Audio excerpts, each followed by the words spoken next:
Paz do Senhor, meus irmãos, tudo bem com vocês? Que bom que estamos bem. Estamos aqui para dar continuidade ao nosso estudo, né? A respeito da carta aos Filipenses. E hoje nós estaremos estudando o capítulo 3, do versículo 9 ao versículo 14. Amém, querido? Que benção. Gostaria que você pegasse a sua Bíblia, abrisse ela, para que a gente pudesse fazer a leitura bíblica. Mas antes, porém, eu quero falar algo para você que é muito necessário para um propósito nosso do canal. Que você possa se inscrever no nosso canal, que você possa ativar o sininho, e dar um joinha ali, dar um joinha ali. Isso vai nos ajudar bastante. Amém? Graças a Deus. O capítulo 3, o versículo 9 em diante, diz assim: e ser achado nele, não tendo a minha justiça que vem da lei, mas que vem pela fé em Cristo, a saber, a justiça que vem de Deus pela fé, para conhecê-lo e a virtude da sua ressurreição e a comunicação de sua aflição, sendo feito conforme a sua morte, para ver se, de alguma maneira, posso chegar à ressurreição dos mortos. Não que já tenha alcançado, ou que seja perfeito, mas prossigo para alcançar aquilo, para que fui também preso por Cristo Jesus. Irmão, quanto a mim, não julgo que tenha alcançado, mas uma coisa eu faço, e é que, esquecendo-me das coisas que para trás ficam, avançando para as que estão diante de mim, eu prossigo para o alvo, para o prêmio da soberana vocação de Deus em Cristo Jesus. Amém? Vamos fazer uma oração?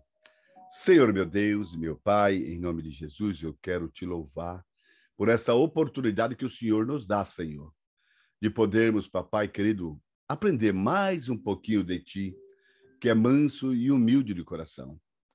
Quero, papai querido Deus eterno, nessa oportunidade, invocar o teu Espírito, Senhor, para que o teu Espírito possa cooperar conosco, possa, papai querido, nos ajudar, possa nos ensinar a guardar a tua palavra no nosso coração, para que nós não venhamos pecar contra ti, para que nós possamos colocar a tua palavra por prática em nossas vidas. Por isso, vem Espírito Santo. Por isso, vem Espírito Santo e domina esse ambiente, domina a minha vida, as nossas vidas, para a glória do nome do Senhor. Amém? Em nome de Jesus. Queridos, nós vimos na aula anterior, no vídeo anterior, que o apóstolo Paulo, ele abriu mão de algumas coisas, que ele reputou, todas essas coisas por perda por Cristo.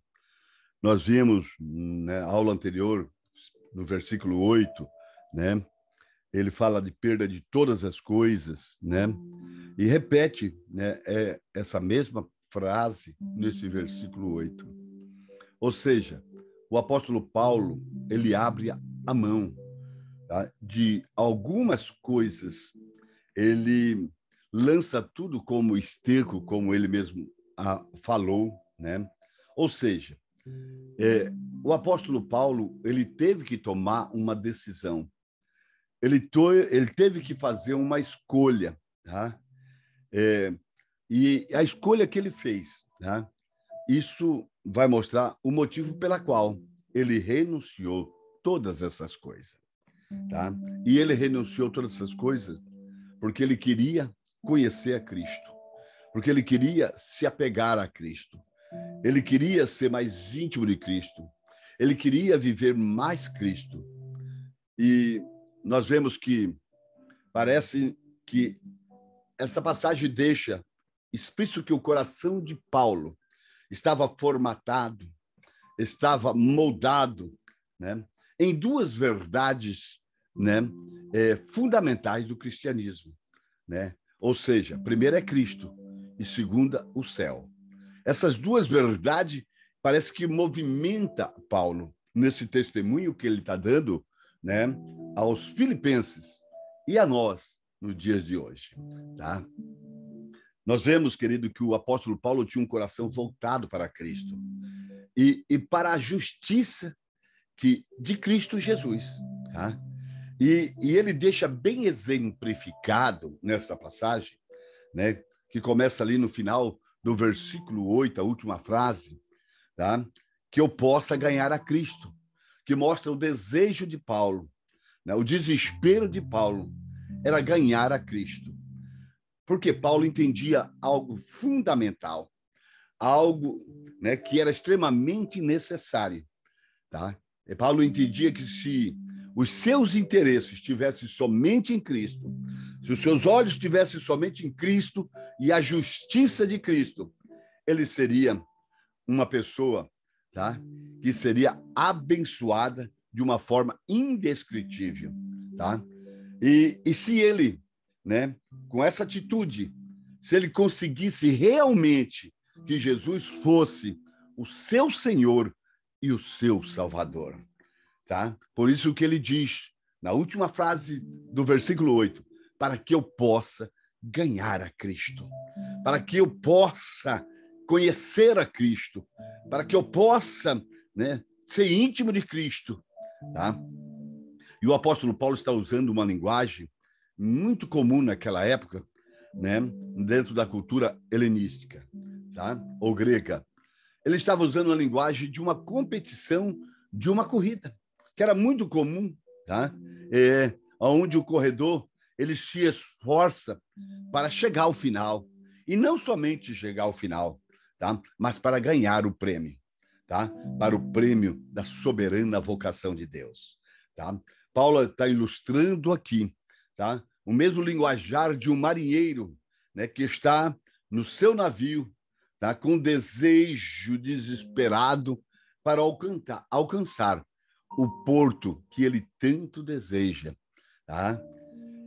E essa expressão, querido, do versículo 8 no final, a última frase, para que eu possa ganhar a Cristo, ela vai nos trazer uma ideia que é necessário que nós nos esforçamos por Jesus, que nós nos esforçamos para buscar a Jesus, que nós nos esforçamos para conhecer a Jesus.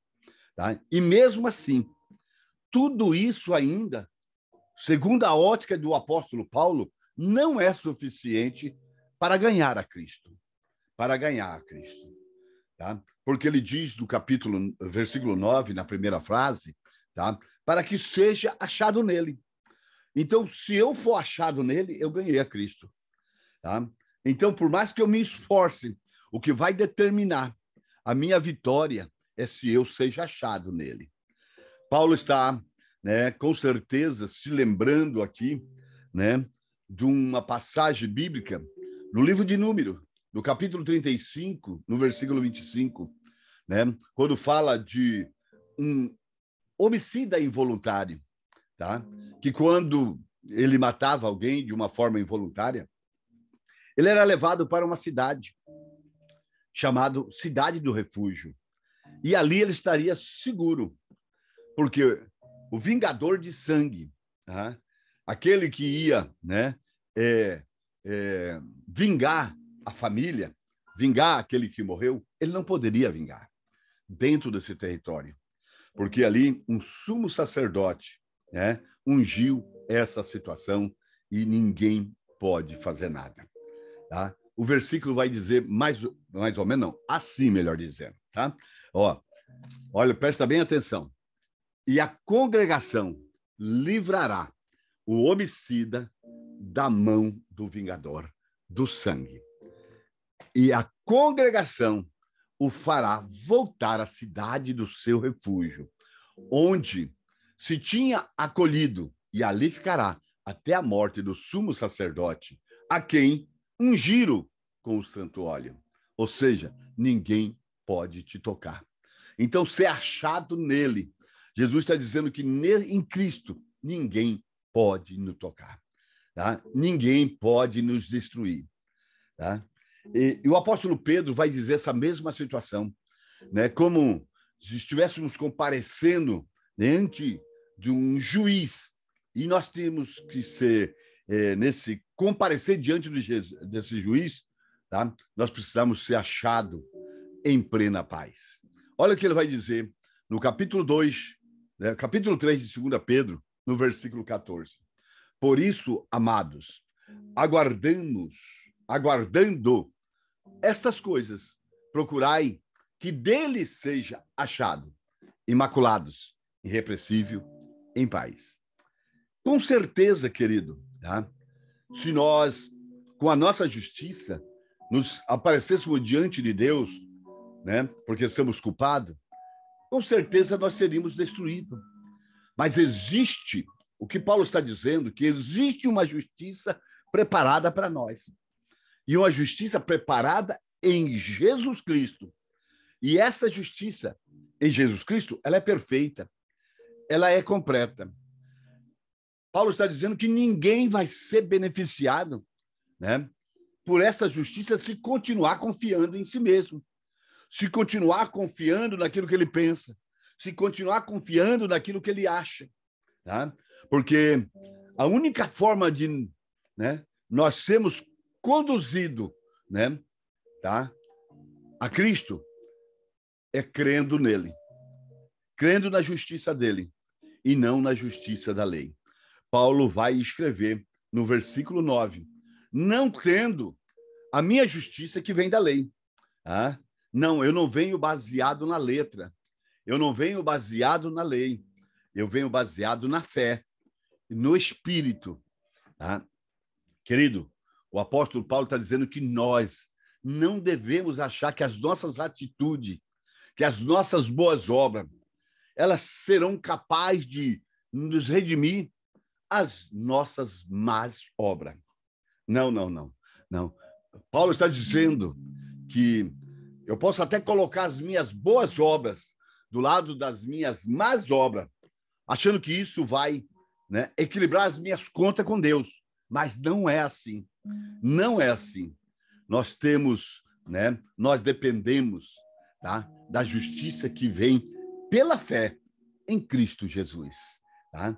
E não podemos depender de uma justiça legalista que vem da lei, mas uma justiça divina, a saber, a justiça que vem de Deus e vem pela fé, tá? Uma justiça determinada e conferida por Deus para que eu e você possamos usufruir. Por isso nós temos, né, um advogado, por isso nós temos um juiz. E o Senhor Jesus Cristo é o Senhor da nossa justiça. Já o Senhor da nossa justiça. Isaías já dizia isso, né? No capítulo 45 de Isaías, no versículo 24, meu querido irmão. Olha o que ele diz. De mim se dirá, deveras no Senhor a justiça e força. Até ele virão, mas serão envergonhados todos os que se indignarem contra ele. Não, não adianta chegar até ele apoiado na sua justiça. Vão se frustrar, vão se indignar, tá? Não tem como.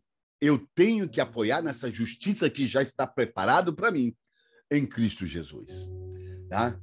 Olha, Jeremias também, ele já profetiza a respeito dessa justiça. Capítulo 23, versículo 6. Nos seus dias, Judá será salvo e Israel habitará seguro. E este será o seu nome, com a qual Deus o chamará. O Senhor, justiça nossa. O Senhor, justiça nossa. Querido, se Jesus não fosse Deus, ele não poderia fazer a nossa justiça. E ele também não poderia ser a nossa justiça. Querido, nós temos, querido, que ter esse anseio de ganhar a Cristo e de ser achado nele. Tá? Nós entendemos que a excelência da natureza divina, tá, colocou em Jesus Cristo esse tipo de valor. e colocou em Jesus Cristo virtude, né, no sofrimento de Jesus, para que isso que Deus colocou nele fosse suficiente para pagar o pecado de todo aquele que nele crê, tá? E para produzir uma justiça que seja eficiente para todo aquele que nele crê. Então, Jesus tem uma justiça preparada para nós. Querido, presta bem atenção. O apóstolo Paulo, né, ele está falando aqui, né, uma justiça que vem pela fé em Cristo. E essa fé é o meio estabelecido do interesse verdadeiro e do benefício salvífico, né? Como resultado do que significa o sangue de Jesus. Nós fomos comprados pelo sangue. Né? Romanos, capítulo 3, versículo 25, o apóstolo Paulo, ele vai falar a esse respeito, o qual Deus propôs para propiação pela fé no seu sangue. Tá? A qual Deus propôs pelo derramamento de sangue, tá? Pela propiciação, a compra, a redimissão, a redimir, tá? Pela fé no sangue de Jesus Cristo. E nós sabemos, né, que lá no livro de Apocalipse, capítulo 5, versículo 9 e 10, vai falar que pelo sangue de Jesus, né, Jesus comprou pelo seu sangue para Deus raça, tribos e nações. Tá? Queridos, Paulo vai mostrar esse desespero dele, tá? No versículo 10, para conhecê-lo. Para conhecê-lo. Você vê que ele está repetindo, né?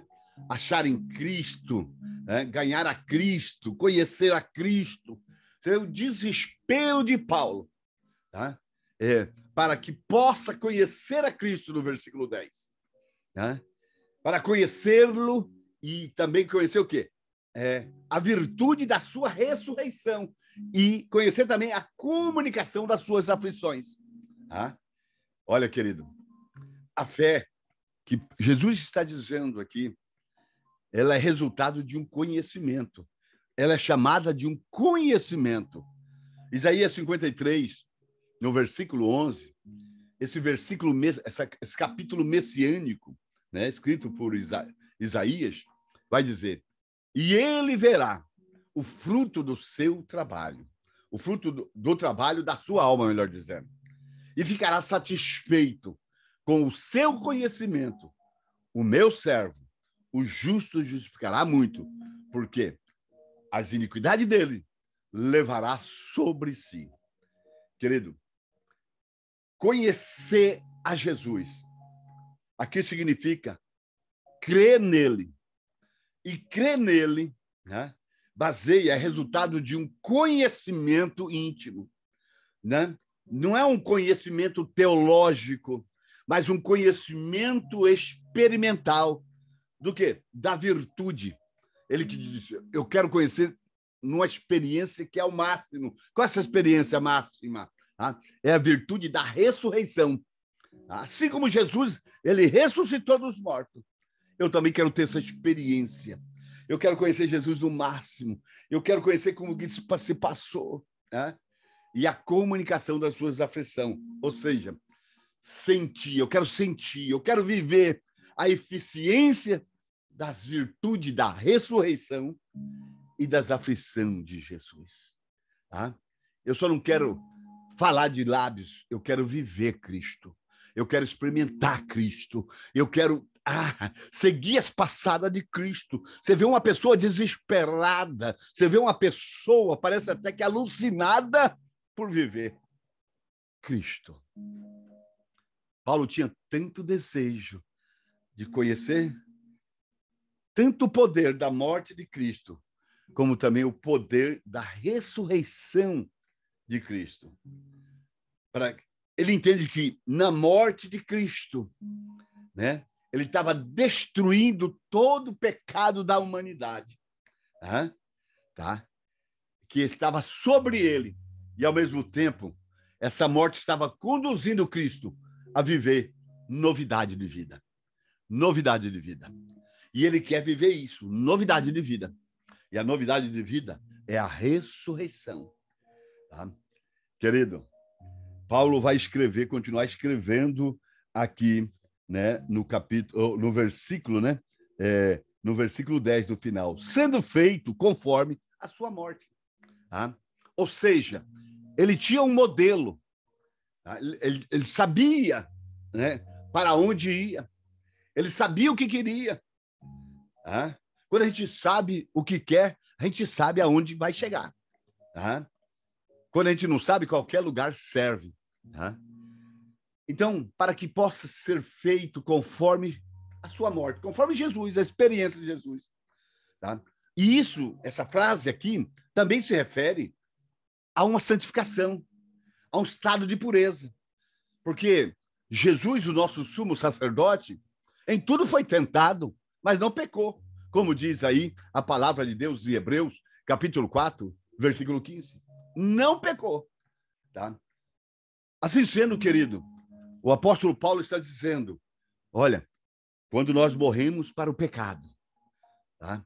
Estamos feitos conforme a Jesus Cristo, que morreu pelo pecado. Quando a gente diz não para o pecado, estamos morrendo para o pecado, estamos tendo a mesma experiência que Jesus teve, que morreu pelo pecado. Paulo está dizendo, quando somos crucificados com Cristo, tá? Ele está dizendo, a minha carne e as tendências da minha carne, elas são mortificadas. Tá? Paulo está dizendo, o mundo está crucificado para nós e nós para o mundo, por meio da cruz de Cristo. Em Romanos 6,14, o apóstolo Paulo vai dizer, porque o pecado não terá domínio sobre nós, pois não estás debaixo da lei, mas está debaixo da graça. Paulo está aqui, abrindo o coração para os filipenses e para nós, para a igreja, tá? Que nós temos que perseverar, temos que lutar para crescer em Cristo. A nossa vida tem que ser uma contínua busca por experiências cada vez maiores em Cristo. Porque aquele que começou a boa obra edificará. Ele não vai desistir. Ele nos quer dar experiência. Querido, a outra experiência, né? A outra verdade que move o coração de Paulo, tá? É voltada para o céu. E pela felicidade plena que vai ser ali dentro. Tá? Veja o versículo 11. Para ver se de alguma maneira eu possa chegar à ressurreição dos mortos. Tá? Parece até que o apóstolo Paulo ele está dizendo, olha, eu estou lutando pela minha salvação. Eu estou lutando pela minha experiência cada vez mais grande com Deus. Tá? A felicidade do céu aqui é chamada de ressurreição dos mortos, que significa para nós arrebatamento da igreja. Tá? Arrebatamento da igreja. Tá? Ó, nós sabemos que a alma de um crente fiel, quando ele morre, tá? Imediatamente ele vai estar com Cristo, né? No paraíso. No entanto, a felicidade que Paulo está buscando só vai ser completa, né, no arrebatamento, quando, né, no soar da trombeta, tá? O seu corpo, né, os mortos ressuscitarão, né, e serão glorificados, né, e serão levados para encontrar com Cristo nos ares. E depois nós que estamos vivos seremos transformados, né, e levados para encontrar com Cristo nas nuvens. O apóstolo Paulo, querido, ele tinha o seu sentido, os seus olhos voltados para isso. Esse era o propósito dele. Esse era o objetivo dele. Tá? Não ficar para trás. Tá?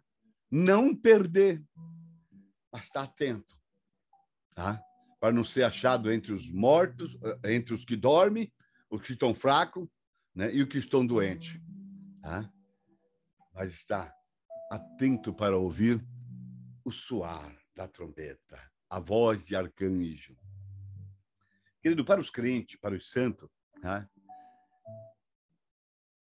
De fato será uma ressurreição, um retorno para a felicidade. A volta para casa, quer dizer, é um retorno à felicidade, para a vida e para a glória, né? Ao passo que a ressurreição dos ímpios vai ser apenas um levantar do túmulo para se apresentar diante de Cristo, né? E experimentar a segunda morte. Essa ressurreição é chamada, né, pelo apóstolo João, tá, como ressurreição da vida. E ela também é chamada como ressurreição dos justos. Olha o que diz o apóstolo João. E os que, capítulo 5, versículo 29. E os que fizeram o bem sairão para a ressurreição da vida. E os que fizeram o mal vão sair para a ressurreição da condenação. Tá? Então, ressurreição do justo, ressurreição da vida, tá? É estarmos eternamente com Cristo, em nome de Jesus. Os verdadeiros cristãos são considerados, como diz Lucas, no capítulo 20, no versículo 35. Tá? Mas os que forem havido por digno de alcançar o mundo vindouro, né, o céu, e a ressurreição dentre os mortos, nem hão de casar e nem ser dado em casamento. Ou seja, lá no céu não vai se ter casamento. Lá não vai ser... Não. Isso é coisas terrenas. Tá? Paulo estava disposto, querido, o apóstolo Paulo estava disposto qualquer coisa, a sofrer qualquer coisa, para que ele pudesse estar entre aqueles que vão ouvir, né, o barulho, o som da trombeta, a voz de arcanjo. E ele está ensinando que os filipenses têm que ter a mesma postura, que a igreja tem que ter a mesma postura. O apóstolo Paulo, ele, para nós, é uma referência. Abaixo de Cristo, no Novo Testamento, aparentemente, para nós, é o homem mais santo, né? O homem que mais obedeceu a Deus, o homem que mais fez obra para Deus. Né? Querido, a verdade é que a esperança e a perspectiva do arrebatamento enchia a Paulo de coragem, tá? E fazia com que ele perseverava, apesar de todas as dificuldades que ele enfrentava no seu ministério. Tá? E Paulo fala como se ele estivesse correndo um risco de perder o arrebatamento, perder a sua ressurreição, de não alcançar a ressurreição. Por isso ele corria, por isso ele lutava, por isso ele enfrentava, por isso ele não desistia. E trazia para ele, parece que um certo medo. E esse medo era um medo santo, né? Santo, de não alcançar a ressurreição. E esse medo o motivava, tá, a perseverar, a continuar, a ir adiante, tá, a não desistir. Tá? Veja bem, meus amados, o cuidado do apóstolo Paulo aqui, tá, para ser encontrado em Cristo, tinha como propósito ser arrebatado. Tinha como propósito a ressurreição dos mortos. Paulo não esperava, Paulo não esperava, né, obter essa ressurreição pelos seus próprios méritos, né, ou pela sua própria justiça, mas por meio dos méritos de Jesus Cristo e pelos méritos da justiça de Jesus Cristo, pelos méritos conquistados na cruz do Calvário. Tá? Paulo estava dizendo, permita ser achado em Cristo, para que eu possa obter a ressurreição dos mortos, ser achado salvo, ser achado salvo nele, em Jesus. Paulo está dizendo, eu estou interessado em Jesus, pela fé. Já não vivo mais eu, mas Cristo vive em mim. E a vida que eu vivo agora, eu vivo pela fé no Filho do homem que me amou primeiro. Veja bem, querido, o apóstolo Paulo reconhece o seu estado de imperfeição. O versículo 12 vai dizer isso. Tá? Não que eu já tenha alcançado ou que seja perfeito. Paulo está dizendo, a sua luta não acabou. Ele não alcançou. A corrida não acabou. E eu ainda não sou perfeito. Tá? Quando eu vejo que, quando o apóstolo Paulo diz que ele não alcançou, tá? Que ele não atingiu esse grau, né, de elevado de santidade, aí eu fico olhando para mim. Meu Deus!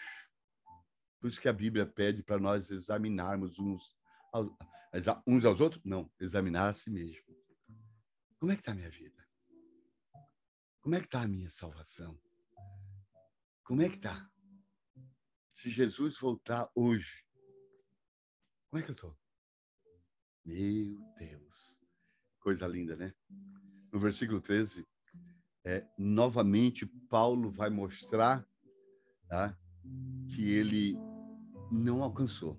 Irmão, quanto a mim, não julgo que haja alcançado. O que ele está falando? Não julgo, quer dizer, eu faço um julgamento, eu me examino, eu analiso, tá? E me encontro dessa forma. Eu não alcancei ainda. Eu não alcancei ainda, tá? Veja bem, querido.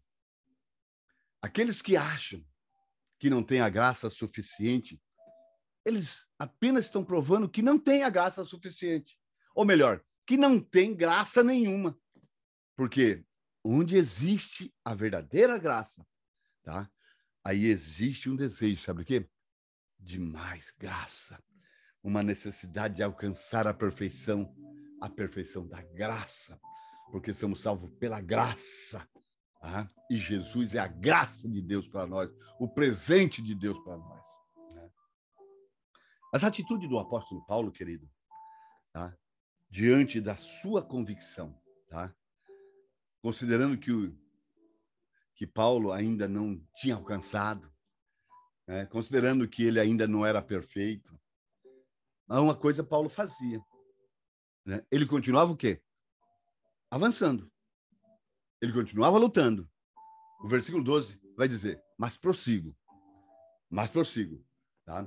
Ou seja, Paulo continua com força, com determinação, com disciplina, tá? Como alguém que deseja ganhar o prêmio. Tá? Ele está se esforçando para alcançar mais graça, tá? E fazer mais, trabalhar mais, tá? Trazer mais resultado. Tá? E nunca pensar que o que ele já fez já é suficiente. Tá? Olha o que ele vai dizer aqui, sabe? Olha, para alcançar aquilo pela qual também fui alcançado por Jesus Cristo. Aleluia. Que lindo, né? Que maravilha. Querido, da onde vem essa graça? De onde vem essa graça que Paulo tanto persegue? A graça é resultado de nós estarmos presos em Jesus Cristo. A graça vem de nós estarmos crucificados em Jesus Cristo. Não é isso? A nossa felicidade, a nossa salvação não está no fato de nós termos alcançado a Cristo primeiro. Não. Mas no fato de que Jesus nos alcançou. Em 1 João, capítulo 4, no versículo 19, nós amamos porque ele nos amou primeiro. Então, se a graça nos alcançou, agora precisamos dar um retorno a essa graça, tá? Ser achado nela. Queremos mais graça. Queremos mais de Jesus. queremos mais de Jesus. A nossa segurança não está no fato de conquistarmos a Cristo, mas no fato que Jesus nos conquistou. Em 1 Pedro, capítulo 1, versículo 5, né, que mediante a fé estás guardado na virtude de Deus para a salvação. Ou seja, eu estou guardado na virtude de Deus para a salvação. Eu não estou salvo, mas estou guardado. Agora eu tenho que ter achado nele, em nome de Jesus. O que é essa felicidade no céu? O que vem a ser essa felicidade?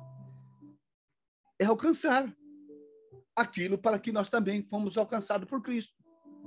É alcançar aquilo pela qual também nós fomos presos por Cristo. É alcançar aquilo pela qual nós fomos crucificados com Cristo. Né? Quando Cristo nos alcançou, para que ele nos alcançou?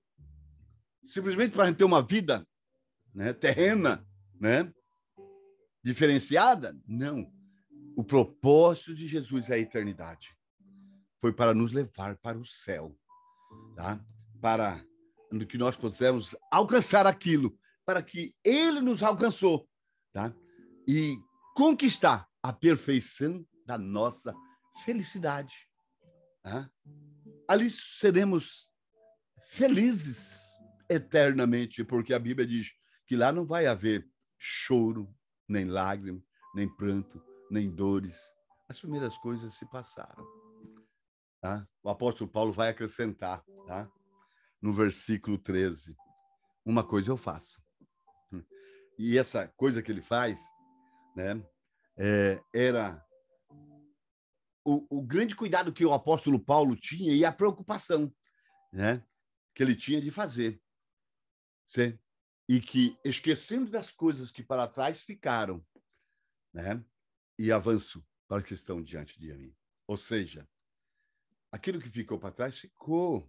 Eu abri mão, eu renunciei. Por quê? Porque elas me afastavam de Cristo. Ela me impedia de lutar pela eternidade, pela ressurreição dos mortos. Não, eu abri mão de tudo para poder ganhar a Cristo. Lancei tudo como esterco. Paulo esqueceu as coisas. Não dava para esquecer, para trás ficava. Tá? Porque essas coisas afastavam ele de Cristo. E também Paulo não estava completo, não estava feliz, não estava contente com a medida atual da graça que ele tinha. Paulo queria mais. Paulo queria mais. Paulo queria mais. E você? Paulo está ensinando aos filipenses. Paulo está ensinando aos filipenses. Oh, meu amigo, oh, meu irmão, que nós devemos ter o mesmo sentimento. Paulo está dizendo aos filipenses que nós imitamos ele, as suas atitudes, a sua fé. Né? Olha, querido, vamos lutar pelo céu. Vamos lutar por essa felicidade. Vamos buscar mais graça de Deus. Buscar mais intimidade com Jesus. Vamos ganhar a Cristo. Vamos lutar para sermos achados nele. Não vamos permitir ser enganado por nós mesmos. Enganado pelos nossos pensamentos, pelos nossos inimigos. Cristo está em ti. Você tem a palavra de Deus. Você tem as orientações de Paulo, as orientações de Jesus, que já veio. Tá? E já fez, está consumado, está feito. Eu sou o caminho, a verdade e a vida. Ninguém vai ao Pai se não for por mim. Se não tiver achado em mim. Em nome de Jesus. Que Deus vos abençoe em Cristo. E que você possa, meu irmão, permitir que o Espírito Santo te convença acerca dessas verdades. Em nome de Jesus. Um beijo no seu coração. Que Deus os abençoe. A paz do Senhor, em nome de Jesus.